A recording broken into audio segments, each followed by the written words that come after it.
Hello, everybody, and welcome. This is Troy Sote. Today we're going to be talking about Chapter 7, or at least in this video. And it's about art and self-sacrifice, and the examples of that are Gilbert and George, a living sculpture.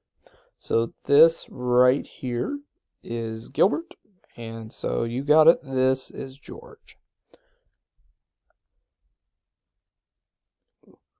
So what the heck is a living sculpture anyway? So think of Gilbert and George as not just artists, but as a single entity, like Johnson and Johnson.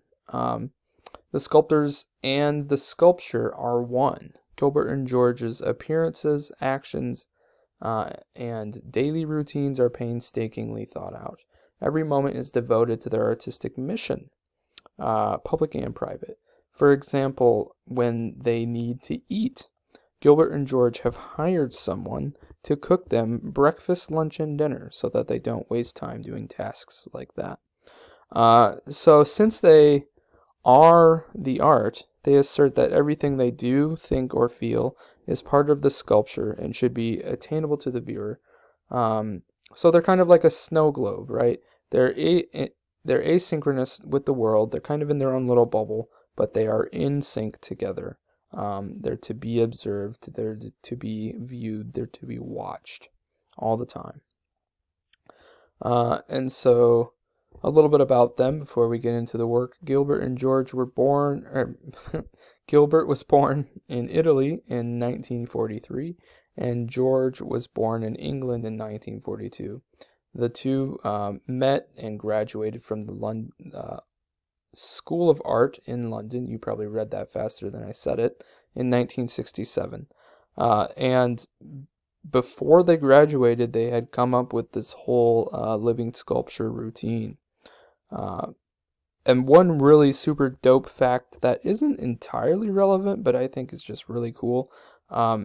They dress in Edwardian era clothing, so clothing from like the 1900s even to like 1919, 1920. Yeah. And so now we will look at their most famous work in terms of their live performances, their live artwork. And this is called The Singing Sculpture.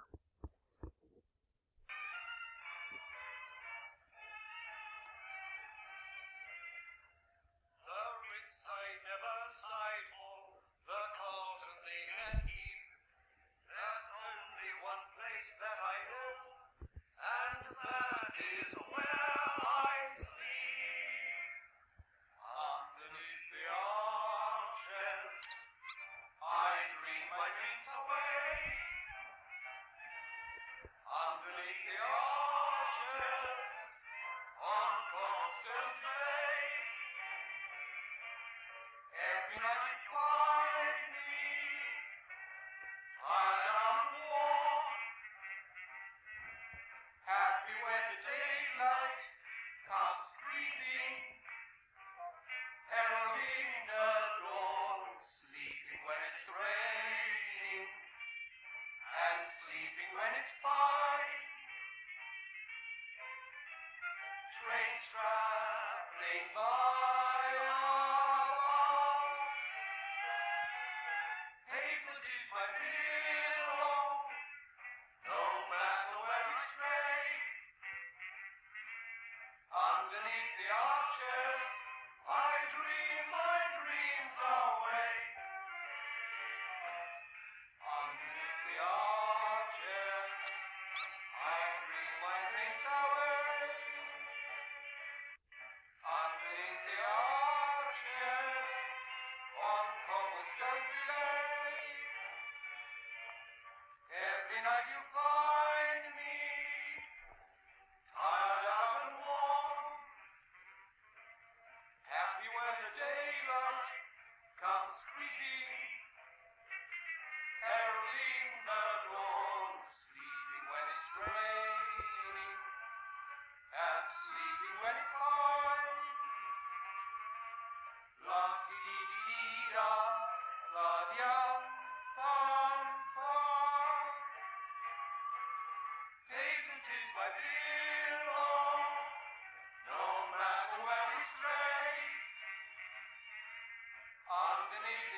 arches.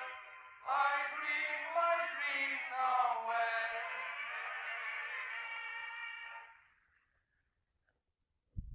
away. All right.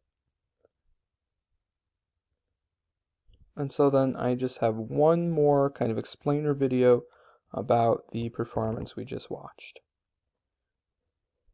Gilbert and George are two of Britain's most influential artists. Their 8-hour singing sculpture live performances left people mesmerised in the 70s.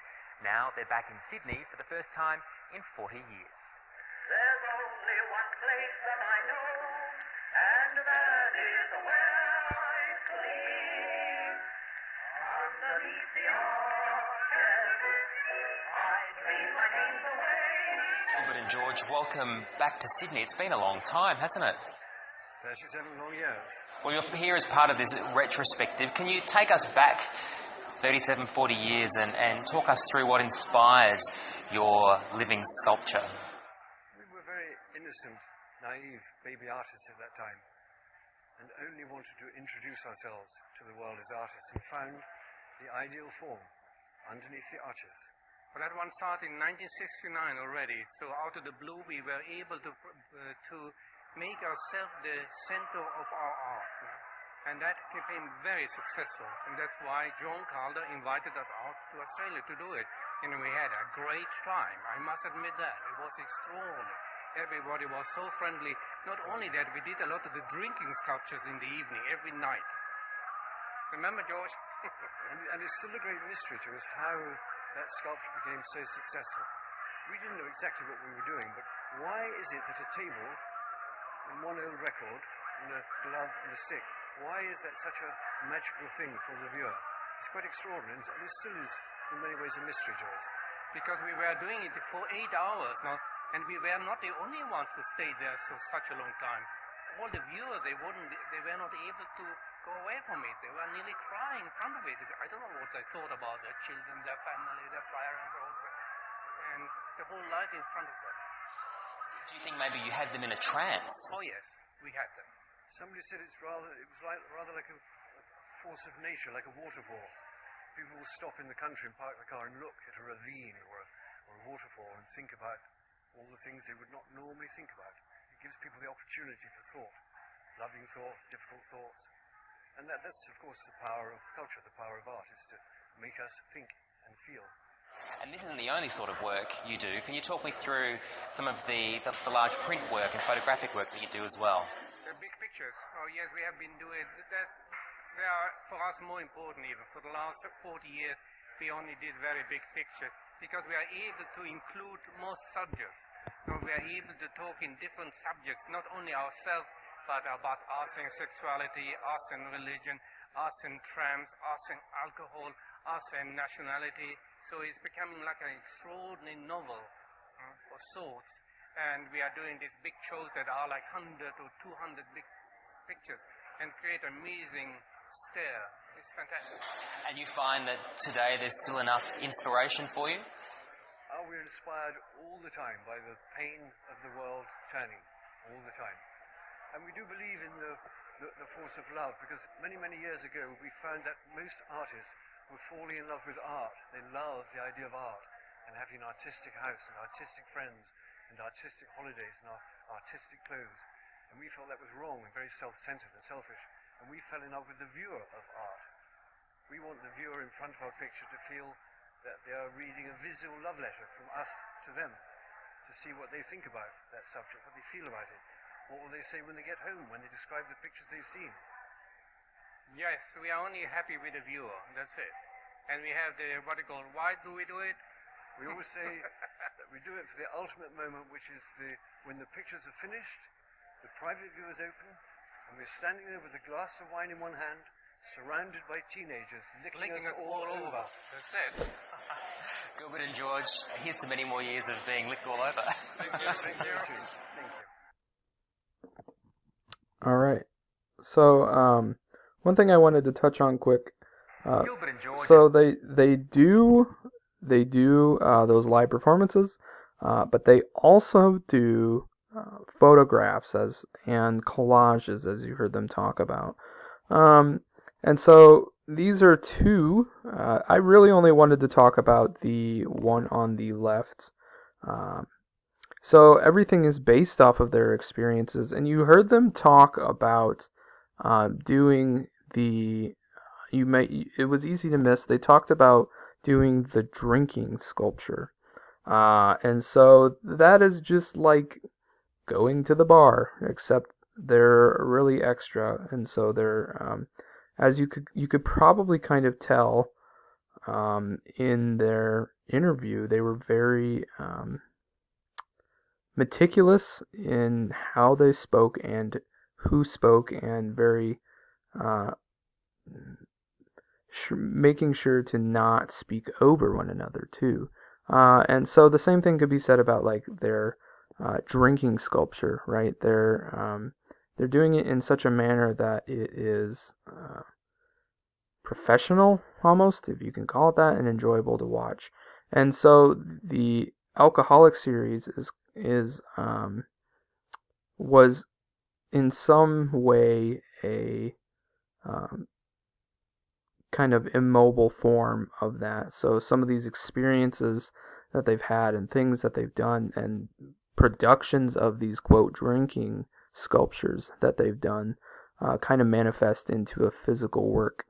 And so it is like I said, it's a series, and so this is just one of many, many different prints that they have in the series. And so just a quick touch on the one on the right, naked suits. This has to do a lot with like their sexual nature, right? And it is very typical of them to include phallic symbols in their pieces, let alone their just naked bodies, I guess, too.